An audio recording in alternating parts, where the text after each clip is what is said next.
Okay, so here we have the full second grade Horizons Math Pack. Horizons is part of Alpha Omega Publications. So you get your 2 student books and your teacher's guide, and then you can also order an additional pack of worksheets if you do not want to deal with photocopying them from the teacher's guide. So this does not come with the original set, but I believe it's only, I don't know, I want to say like $10 extra, and it's really worth the hassle not to have to deal with copying stuff off. So I'm going to set that aside. And I'm going to do a quick overview of the teacher's guide so you can see how it's set up. So it goes through 160 lessons. And I will just show you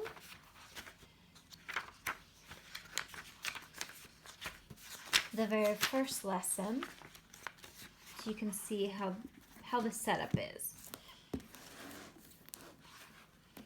Okay, so I believe every single lesson was just 2 pages for the teacher's guide.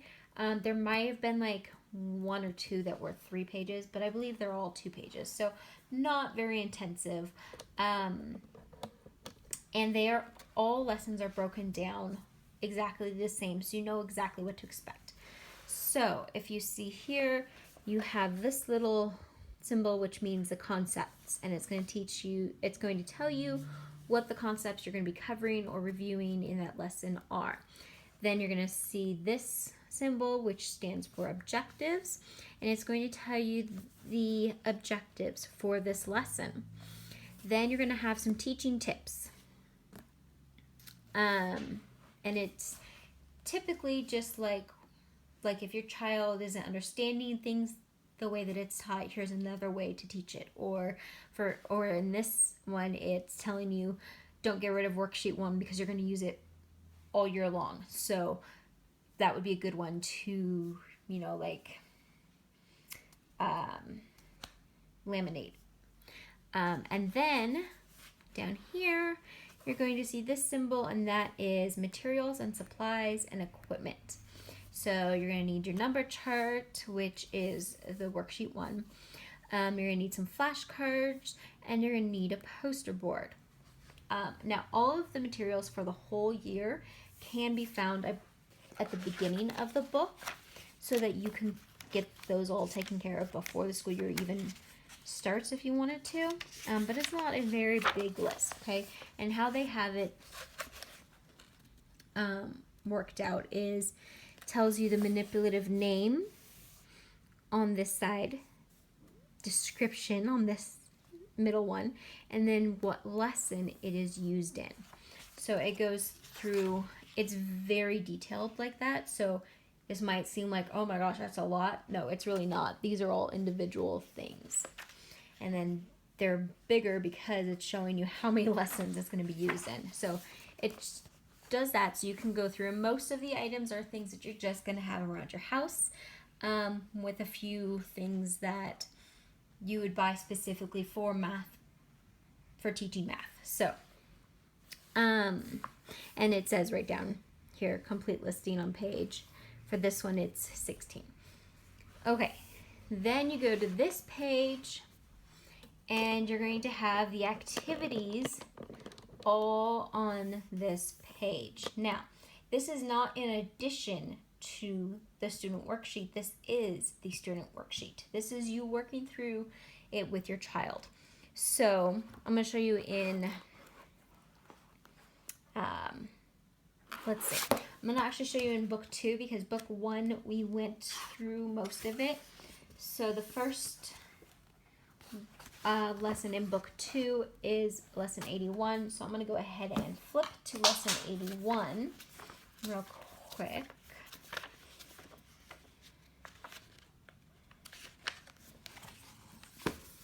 Okay, so lesson 81 concepts is counting by twos, word sentences, word numbers, addition, sequence, subtraction, and multiplication. Then we have our objectives, our teaching tips for this lesson, and our materials, supplies, and equipment that we're going to need. And here are our activities. Now, you see the very first activity is drill addition facts using drill number 1, worksheet 40. That is going to be either in the back of your book if you are choosing to do it that way, or in your additional student work packet. And they don't do drills every day, but for this one, it's a drill. So then after you do number 1, you go to number 2, and then number 3, and then number 4. And some of these are not on paper. Some of these, like number 4, is counting out loud with the student by 2s. Number 5, for this one, we're starting the actual student workbook in step number 5. And it's going to tell you, after discussing all of the meanings of words, in student activity 1, they should be able to complete the activity by themselves. Okay, so when you open it up, you're going to see lesson number, and these numbers here are what they're talking about when they say student activity. So you've got number 1, number 2, number 3, number 4, and 5, and 6. And most lessons have 2 pages. See, this is starting the next lesson. So most lessons have 2 pages. Some of them have a couple more. So in number 5, it told you to explain the definition of least, so that they know what they're doing and they know what the instructions mean. Then they go and do this, and then you can look over it and see if they truly did understand it. Okay, then you go on to student activity number 2, and it basically tells you to make sure that they know what they're doing, and then let them finish that activity on their own, only helping them when they get stuck or when you see that they could really use some extra help. So if you have a student who is not a very good reader, they might need a tiny bit of help. Then you go on to your next one, and so on and so forth. It just goes like that. So basically you're explaining what it is, how you do it, and then you let them finish as a way to see how they are comprehending it. Then at the very bottom, it says the worksheet that you would need for the end of this lesson. Worksheets are additional. So if you have a student that has completely mastered what is on that worksheet, don't make them do it. If you have a student that kind of needs some extra practice, the worksheets are awesome. And that is the lesson. So it's all completely laid out for you, very easy format. And what I love about the teacher's book is the margin. This beautiful, awesome open space that you can take notes on.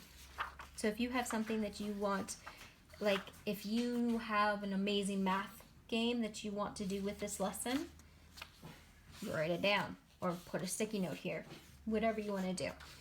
You can also write notes of how the lesson went and where your student is right here, whatever you want. I love that that's there. Or you can also just not write in it so that it is easier to resell after you're done with it. I'm going to show you real quick in the very back. You have your answer key. This is for both of the student workbooks. And then once you go past that, you're going to get to the worksheets. Okay, so here are the worksheets, and like I said before, you do not have to use these. You can order them, or you can just photocopy or rip them out and use them if you have one student or whatever works for you, basically. Mommy. Just a minute, honey.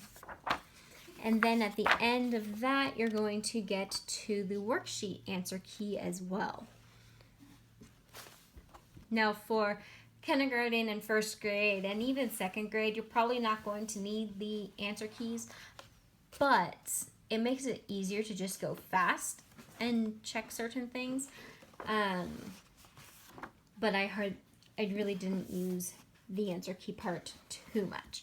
So that is an overview of the teacher's guide and how that's all laid out. The students' books, I showed you how the lessons are laid out with the student activities, but really quickly I would like to show you the test. So it is about every, I want to say it's every 10 lessons you're going to have a test. So you've got, this was lesson 99. This is test 10, which counts as lesson 100. And the tests go through everything that you've covered in the previous sections. And they are normally, I believe, 3 pages long. So let's see, 1, 2, oh, no, just 2 pages. So, and then if you want to keep track of points and everything, they give you how many points everything is worth. But that just depends on how you are. I like the way that it is set up because it doesn't feel like a test. It just feels like another day's work. Okay, so my opinion of the Horizons math curriculum.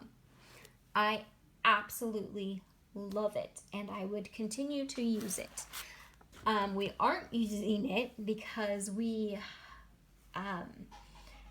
were part of a distance charter school for our homeschooling for 2 years, and they encouraged us not to use these because the company is a Christian company, and also because they would have to go and do the research into checking out what their scope and sequence is to make sure we were meeting standards.